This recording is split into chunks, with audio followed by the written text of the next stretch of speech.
क्या ये बात सच नहीं है कि बगैर मुस्लिम पक्ष को बताए ताले खोले गए, रात के अंधेरे में बाबरी मस्जिद में मूर्तियां रख दी गई, उसके बाद मस्जिद को बंद कर दिया गया।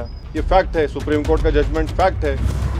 काशी, मथुरा, टीली वाली मस्जिद, सुनेरी मस्जिद, जितने आरएसएस के पास जो 30-35 हज़ार मसाजिद के लिस्ट है, क्या वो सब ले लेंगे क्या आप लोग? सर, गिरिराज सिंह ने बात करते हुए कहा है कि सुन लो ओवैसी, राम मंदिर तो झांकी अभी बहुत और कुछ बाकी है, ये बताया है सर, इस पर क्या कहेंगे?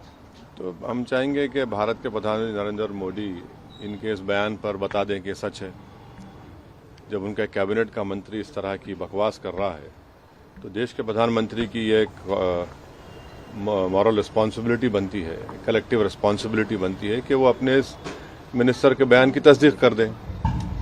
वो क्या कह रहा है, सच कह रहा है क्या आप काशी, मथुरा, टीली वाली मस्जिद, सुनेरी मस्जिद, जितने आरएसएस के पास जो 30-35 हज़ार मसाजिद के लिस्ट है, क्या वो सब ले लेंगे क्या आप लोग? तो देश के प्रधानमंत्री की जिम्मेदारी है कि वो अपने मिनिस्टर के इस बयान के ऊपर देश को बताएं कि उनकी पॉलिसी क्या है। क्या ये बात सच नहीं है कि अगर 6 दिसंबर को मस्जिद नहीं शहीद की जाती तो कोर्ट का जजमेंट क्या आता? क्या ये बात सच नहीं है कि बगैर मुस्लिम पक्ष को बताए ताले खोले गए?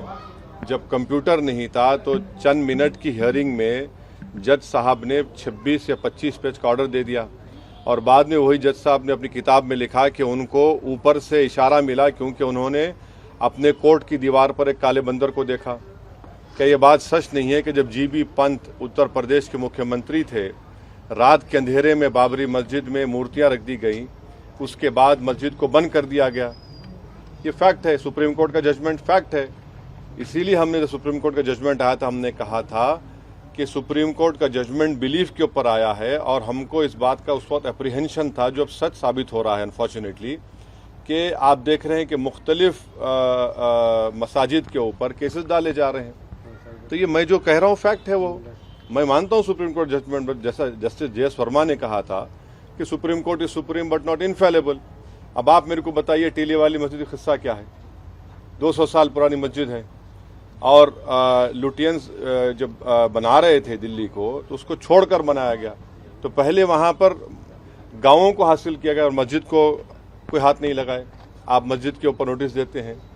तो ऐसे कई मसाजिद हैं जहाँ पर संघ परिवार से ताल्लुक़ रखने वाले लोग या उनकी आइडियोलॉजी से अपने आप को करीब मानने वाले लोग इस तरह के कोशिशें कर रहे हैं ना। असदुद्दीन ओवैसी ही इस मुल्क का सबसे बदनाम आदमी है, बाकी सब राजा हरिश्चंद्र की औलाद है, दूध के धुले हुए हैं, इनसे कोई गुनाह हो ही नहीं सकता।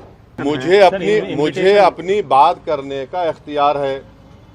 भारत का आइन, भारत का कॉन्स्टिट्यूशन, संविधान मुझे अपनी बात रखने का इख्तियार देता है। अगर आपको मेरी बात पसंद नहीं आ रही तो कान में रुई लगा लीजिए आप, मगर मैं सच्चाई को बयान कर रहा हूं। आप डिसएग्री करिए, मगर आप बोलेंगे नहीं, अब नहीं, तुम नहीं बोलना, हम वो कर देंगे। अरे भाई, क्या करेंगे आप?